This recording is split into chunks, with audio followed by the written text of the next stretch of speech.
Hello everyone, it's your friend the Night Walker, and I'm here with a video. I do deeply want to apologize that this week I haven't been able to do a haul video. Things are crazy now, folks. I think we all know that, and hopefully you're all doing well. You're all taking care of yourselves, staying healthy, staying safe, looking out for each other, looking out for yourselves, and just sincerely, my heart goes out to all of you. Again, I do apologize. I haven't been able to do a haul video this week. Just you know, the stores, everything's closed. Haven't been able to do anything. I've ordered some stuff online. Hopefully, I'll be getting that within the next week. So, not this week, but next week I will have a haul video. I got codes coming in the mail, so hopefully, don't give up on me just yet. All right. Anyway, but I thought what I would do is just, even though I don't have anything to show you as far as the haul goes, I thought maybe we could go ahead and just have a little chat.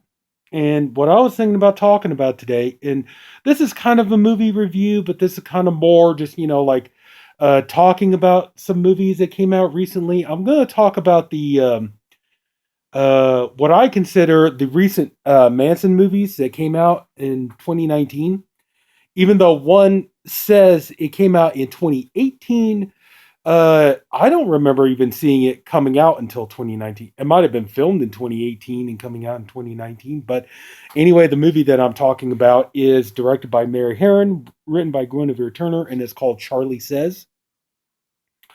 Now, this movie here, see, that's the thing. It's like last year in 2019, it seemed like there were three. This is what I say, it seemed like there were three movies dealing with, Charles Manson, the Manson murders, things like that.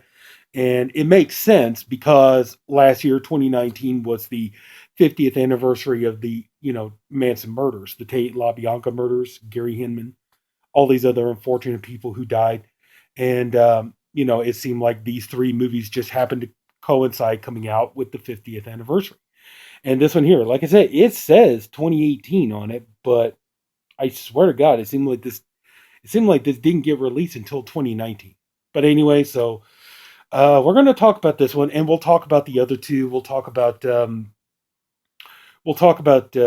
Haunting of Sharon Tate, and we'll talk about obviously Quentin Tarantino's Once Upon a Time in Hollywood. But this movie here, my overall thoughts on it, and by the way, this is from Scream Factory. So I thought this was Lionsgate for some reason, but no, it's Scream Factory. So it comes with the different slipcover, if you want to get that. So anyway, so yeah, I finally got around to picking this up and watching it.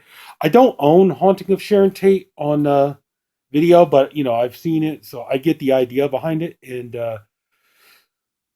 okay, we'll get to that one in a minute. This one here, what's the name of the doctor? Oh, da da da da da. Where's okay? Yes, this graduate student, Carlene Faith. Basically, what ended up happening was in 1972. This is where the movie takes place. This graduate student, Carlene Faith, she took it upon herself, or it was entrusted upon her to go and see the three main women from Manson family: Susan Atkins, Patricia Krenwinkel, and Leslie Van Houten. And so the idea was to start to deprogram these women from the, I guess you could say abuse, but more like the brainwashing that Manson put them in, and getting them to do what they did and everything else. Which that is actually an interesting story, an interesting point of view that we never saw, about the Manson family or the Manson story or any of that kind of stuff. But and the movie is, it's good for the most part. I would actually recommend it if you're interested in it, curiosity's sake. If you have an interest in the, in the Manson case, you're a true crime aficionado, things like that. I would say, yeah, go ahead and give it a look see and check it out. The movie stars Hannah Murray, who, you would remember her more from, there's not really a good picture of her on here. Anyway, she's from Game of Thrones and some of these other actresses and actors, you would see them in other movies. You have Matt Smith here, who plays Charles Manson. I would say he does a decent job at playing Manson. He's not bad. He definitely has a Manson vibe to him. He does have a charisma about him, and he does, he's not bad at playing Charles Manson. It's just unfortunately for me personally, it's like once you see Steve Railsback play Manson, there's no going back. And there are other actors that did it really well. Damon Harriman did it twice. He did it in an episode of Manhunter, and he did it in Once Upon a Time in Hollywood. And he's good at it. He was good at the role. And Jeremy Davies, in the 2004 remake of Helter Skelter, he did a good job too. Other actors, not so much.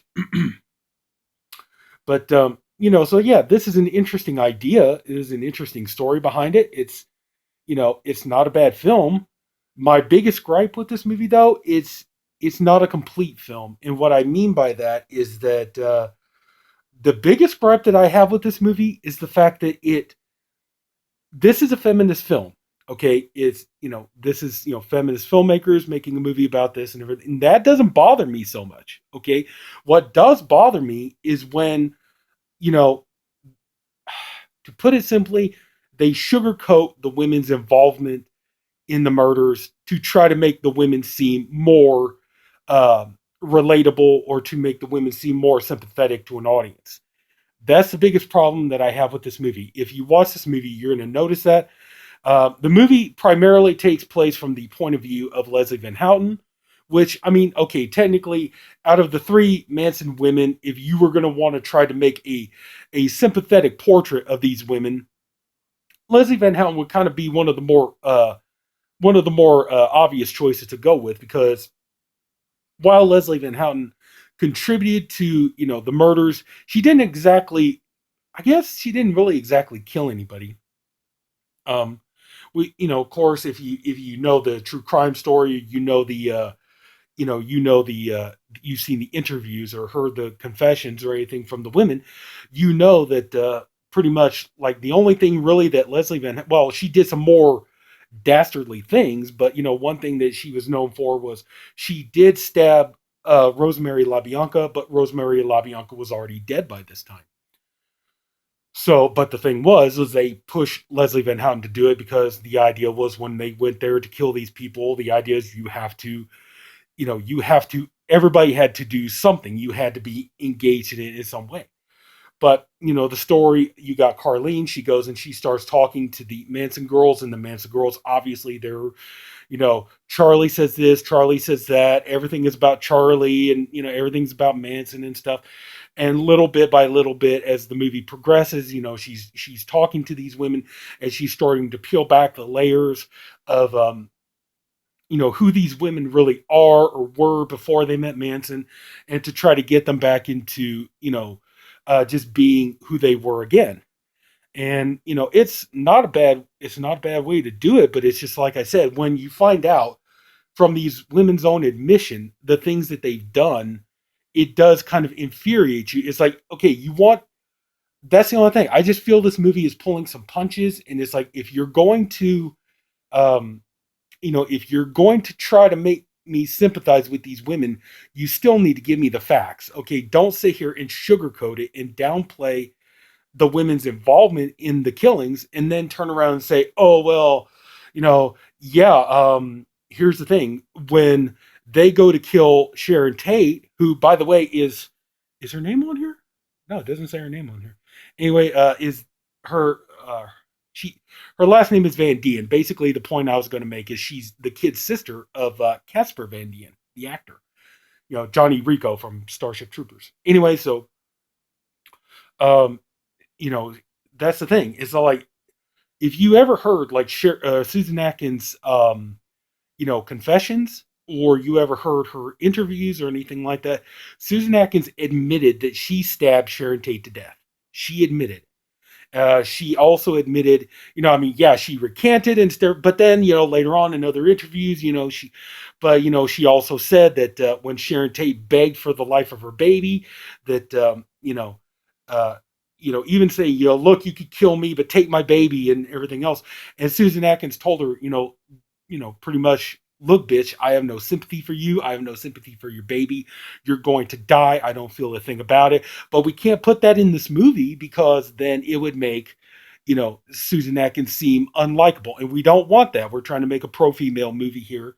And, so well, we can't put that in there because then people are going to think, Susan Atkins is a horrible person, which she was. You know, the movie focuses what, as far as Susan Atkins is concerned in this movie way, way, way more focuses on the fact that she's become a born again Christian. And it's mostly, talking about that. Leslie Van Houten, it's like I said, the majority of the movie takes place from her point of view. It's about, a lot of it takes place from when she first started, she first started being with the Manson family and everything else, and how she, ultimately became brainwashed and everything else.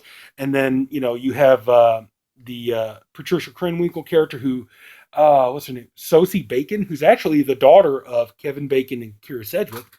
She plays Patricia Krenwinkel, and it's like I said, it's like it really does its best to try to like not show the things that the Manson women did. Like, it's like um, even though you have like Patricia Krenwinkel talking about stabbing people, it's like we never see it. We never see the ferociousness of it. We don't see the fact that when they did this, that they were really doing this to please Manson and things like that. And so but at one point she does talk about how she does kind of hint that she does feel awful about it, but then there's like another part in the movie where she just talks about how oh my god, she's never going to get out, and oh no, she's telling Leslie Van Houten, you must hate me because I'm never going to get out of here, poor me, and everything else. And it's all like, the thing is, it's all like, yeah, in the context of this movie you would feel sorry for her, but if you knew the true story and you ever watched interviews with Patricia Krenwinkel and she talked to you about all the things she did, she tells you the things that she did and everything else, you would not feel sympathetic for her. Trust me, because she stabbed, she stabbed Abigail Folger. She stabbed, Rosemary Labia. She helped. Let's see here. One thing the movie does make sure that they don't include is that anybody who's ever read the book Helter Skelter, anybody's ever heard their interviews or any of that kind of stuff. One thing that they did, they talk about how they did, much more gruesome things. Like, for example, at the La Bianca murders. Okay, so, well, Patricia Krenwinkel and Leslie Van Houten, they went in, they took a knife, they went into, Lino LaBianca, they took the knife and they carved the word war into his stomach. Well, I mean, that's gruesome, right? Well, we can't show that because it would make the women seem unsympathetic. We can't make these women seem unsympathetic, right? Because of the type of movie this is. Also, too, we can't. Also, there's the fact that they took a fork and they shoved it in his stomach and they watched it wobble around and kind of like even like ding, watch it so they can see a wobble, things like that. But we can't put that in there because that would make them look unsympathetic. Like I said too, like Susan Atkins, we can't have her telling Sharon Tate, we can't see her personally stabbing Sharon Tate, which also too is like, it kind of goes, in just my personal opinion, but it kind of goes against the fact that you're making a feminist movie that, not only are you downplaying the women's involvement in this whole thing, but also too, just the fact that this movie does hit a pretty just exploitative moment. Okay, it's like we're at the Tate murders, and let's, like I said, you see Wojciech Frykowski and Abigail Folger dead on the lawn. Of course, we make sure we don't show that because the women contributed to that. But in this version, what we see is basically the women's real involvement is that they just happen to be there, and that that the killing was actually done by Tex Watson. Now, I believe, if you hear, the accounts and stuff, basically they all took part in it. But Susan Atkins herself said that she killed, or she stabbed Sharon Tate. Okay. But in this version of the movie, we don't see that. What we end up seeing is Tex Watson, played by Chase Crawford. He's just looking at her and everything, and she's begging for the life of her baby and things like that. And that's kind of the thing, you're trying to make a pro-female movie, but it's like Sharon Tate, who, really, if you wanted to make a pro-female film, you should have made the movie kind of more from her point of view and the point of view of Abigail Folger. And I'll get into that in just a minute. But, she's maybe got like, she's in the movie maybe like all of 3 minutes. And then you have your exploitation graphic horror moment where, he takes a knife and basically slashes her face open and gives her gives her like turns her into the slit mouth woman essentially. And then that's all we see. And then, but we can't show that Susan Atkins' participation went beyond that because we're trying to make, a movie of this type. And also, too, we can't show that, Susan Atkins admitted that she tasted Sharon Tate's blood. We can't show that. There's no way we could show that. That wouldn't be right and everything else because it would make her appear, it would definitely make her appear unsympathetic. And we can't show that she's the one who took the towel and dipped it in the blood and wrote pig on the door. So we can't show that. We also can't show, like the women, taking blood at the La Bianca killing and writing helter skelter on the fridge or, what was the other stuff like rise and all that, death to pigs and things like that. We can't show that stuff, because it would just paint the women unsympathetically. So that's the biggest complaint that I have with this movie. It's not that I don't. It's still an interesting movie to watch, and don't get me wrong. Okay, I really like Mary Harron as a director. I truly do. American Psycho, she made that movie. That movie is amazing. I can't recommend that movie enough. Check it out if you haven't seen it already. It's really good. And also too, like she's done a lot of great work for television, things like that. She's directed, HBO TV series. She's directed like episodes of Big Love. She directed an episode when Masters of Horror went off Showtime, and they were trying to put it on mainstream TV. They called it Fear Itself which is essentially season 3 of Masters of Horror. So what they end up doing is just okay. She did this episode called Community, and this is her directing on that episode is phenomenal. It's very unsettling. It's an uncomfortable episode to watch. It has a very I will dare say it has a very Roman Polanski-esque vibe to it. It feels like something you would see Polanski make. It has kind of almost Rosemary's Baby kind of vibe to it and stuff. And she does a great job. And, she's made other good movies too. She's made movies like I Shot Andy Warhol and the Notorious Betty Page. So, I am a fan of Mary Harron as a director. I just feel like, if you're going to come out and say, I'm brave, I tried to make this movie, trying to make you feel sorry for the Manson girls, don't sit here and hold back on details. Put it out there and trust the audience whether they're going to feel sympathy for these women or not, because ultimately that's what ends up happening is, like I said, for the most part, this movie is good. It is a good film, and it's about, detailing a lot of the life at the Spawn Ranch, what the brainwashing that the girls went through and everything else, and it's trying to tell the story of how to, the process of trying to break down these women. But the problem is, though, is in the movie when she's saying, the character, I keep forgetting the name, Carlene. When Carlene is saying what she wants to do is break them down and make these girls realize what they've done, that she just wants to try to get these girls to understand so that they could start to accept their punishment and to start answering for the things that they've done. It's like, but the problem is when the movie shows that, like, really the biggest crime the women had was just the fact that they were there, sure, you do have the moment where Leslie Van Houten is given the knife and she stabs Rosemary LaBianca, but Rosemary was already dead. So yeah, it is gruesome. It is a chilling scene, but also too, it's like in this one we show that